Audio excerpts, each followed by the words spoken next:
For the first time ever, the number of women declaring bankruptcy is now equal to the number of men. Is this because women now deal differently with their finances, or are they just being hit harder by the recession? Research from RSM Tenon shows that in the past 4 years, female insolvency cases have risen by 43% to reach equal levels to men. Young women are also being hit hardest, with a 28% rise in cases for those under 35, compared to only 18% of men of the same age. Mark Sands, RSM Tenon's head of personal insolvency, said, "This could be the result of a number of things, including the effects of the public sector cuts who employ a large number of female staff and an increase in women obtaining credit early in their careers, only to see their debt levels spiralling out of control at a much earlier age." When you're made bankrupt, all of your assets, including your home and income, are used to pay off any existing debts. Restrictions are placed on what you can and can't do, and you'll get a black mark on your credit record.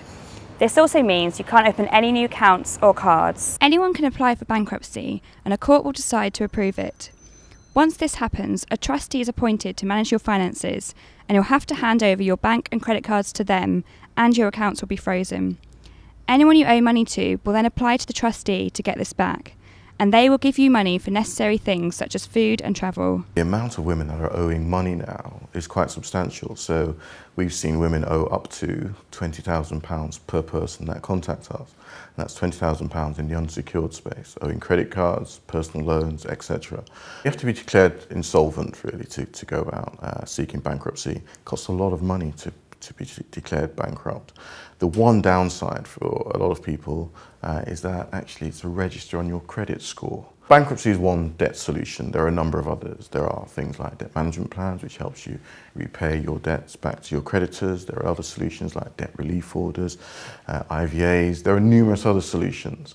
I think for individuals out there who are really struggling with their monies, their income and expenditure, first of all, take a deep breath, understand you're not alone, go and seek debt advice from a registered charity.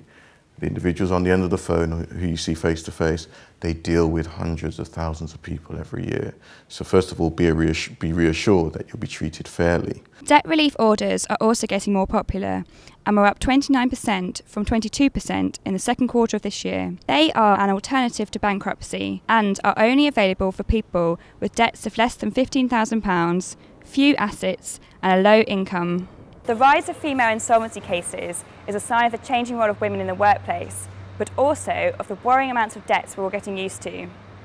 Bankruptcy is a last resort, but unless things start getting better in the economy, it's unlikely these figures will change.